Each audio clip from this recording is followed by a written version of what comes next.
Hi, this is Brandon from thirstgym.com. Today we're going to talk about an exercise called the offset kettlebell front rack split stance cable row. This is an awesome exercise to develop upper back strength, but at the same time we're going to get some free abdominal recruitment. We're also going to be in a split stance athletic based position, and that's going to let us find our whole foot. We might even get some extra quad work out of this depending on how low you want to have your split stance.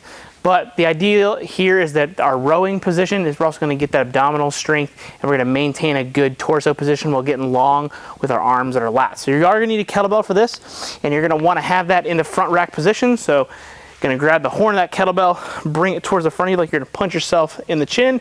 We don't want to have the kettlebell up here, okay?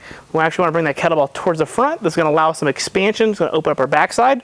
Then you're going to have your cable machine set around hip level, give or take. That's going to end up being around my chest level or my row level once I get into my split stance position.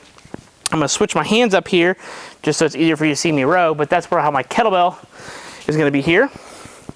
Then I'm going to take my cable and whatever hand that I have the cable in, that's going to be the leg that I actually have up in this case. You can certainly coach it different ways, but I like to have it in the leg that's up because the kettlebell is going to turn me into that hip.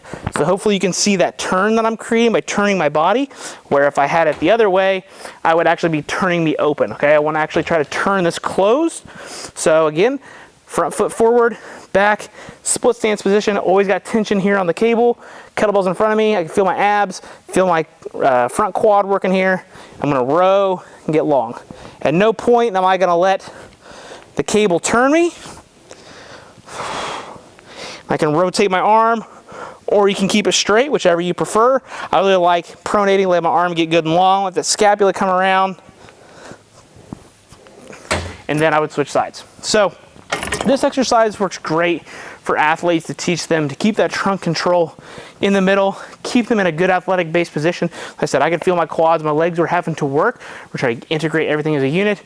That kettlebells can help my abdominals turn on, open up my backside.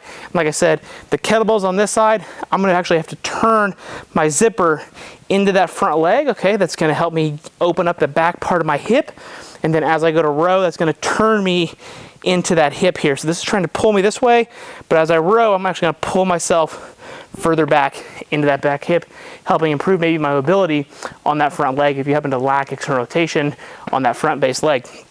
So from a programming perspective, you're probably gonna do this 2 to 4 sets of 8 to 12 reps per side, right in that nice hypertrophy range. You don't wanna make this too heavy to where it's pulling people all over the place, but you do want it heavy enough to challenge you to try to build some muscle, and also make sure that we're getting a good full range of motion with the arm getting good long, so we let that scapula move, and we're still gonna be challenged in that isometric position, holding it for at least a decent amount of time. So if you've got any questions, please let me know in the comment section below.